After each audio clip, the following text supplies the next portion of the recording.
In China, the CCP leads the technological revolution. Commentary.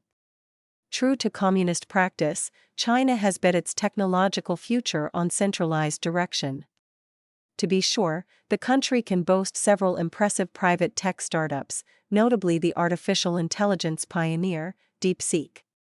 But Beijing would readily sideline these efforts in favor of direction from government bureaus and groups. Although it has had some successes, notably in space exploration, the approach raises questions about how well it will serve China relative to the more diversified efforts employed elsewhere. The Chinese Communist Party's Central Committee has declared that it aims to discover what it refers to as frontier disruptive technologies.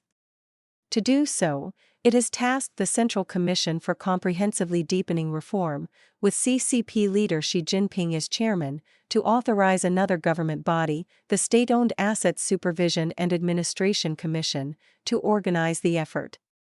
The SASAC oversees 90 trillion yuan in assets belonging to 98 centrally controlled state-owned enterprises. Unsurprisingly, it has pledged to align its efforts to China's strategic needs. Although it provides little specific guidance on those needs, it claims to have already identified 201 research fields across 60 industrial sectors to enable technological breakthroughs. Among these, it claims, are efforts in quantum information, 6G mobile networks, deep earth and deep sea exploration, advanced materials, and controlled nuclear fusion. The group has not released a complete list of which SOE giants are involved, though media reports identify some 58 entities. The SASAC has revealed that in 2024, the most recent period for which information is available, it allocated 1.1 trillion yuan to research and development, establishing 100 new so-called research hubs. Although a complete list of players is not yet available, the China State Shipbuilding Corporation appears to be involved, as do the State Grid Corporation of China, the China National Petroleum Corporation, and the 30th Research Institute of the China Electronics Technology Group Corporation, among others. As mentioned, the effort has met with some success. Centralized technology efforts have produced results with China's Chang'e 6 probe that successfully landed on the dark side of the moon and returned with the first samples of material from that region. The group run by the SASAC can also boast advances in deep-sea mining and the development of the world's fastest train, the CR-450. Americans might naturally draw a parallel between the efforts of the SASAC and those of the National Aeronautics and Space Administration to put a man on the moon in the 1960s. Both, after all, are government-organized technological projects. There is, however, a huge difference. NASA in the 1960s had a singular target, putting a man on the moon and getting him back safely.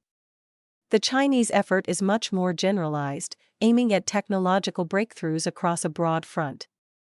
The one lends itself to centralized direction. The other, not so much. Rather than centralized direction, efforts to push back technological frontiers across a broad front might be better served by a variety of independent initiatives, some of which will fail and others will succeed, sometimes by pursuing directions that a centralized committee would ignore.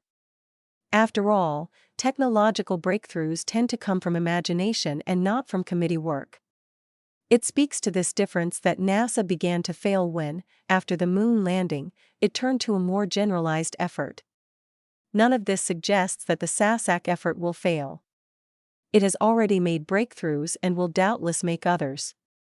Even when it succeeds, however, it will face a separate problem, applying the breakthroughs to economic and practical life in China. According to Professor Qianai Dai of the East China University of Science and Technology, the centralized approach has already shown itself to be less than effective at commercializing its innovations. In this context, the professor's use of the word commercialize should be interpreted as a general boost to China's economy and daily life. It is noteworthy that NASA's success with the moon landing had little direct benefit for the American economy or American life. Rather, the overall lift came from the commercialization of NASA's breakthroughs in miniaturization, materials, and computerization, among others. Here, too, the economic and societal benefit stemmed from a variety of independent efforts rather than from centralized direction. Given China's track record to date, there can be little doubt that the SASAC effort will make some impressive technological breakthroughs.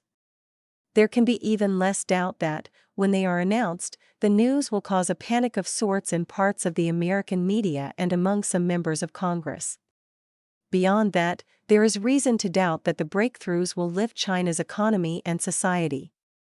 Because few technological advances remain secret for long, this irony arises: the diversified efforts that dominate in the United States and the rest of the developed world may make greater use of SASAC discoveries than China does.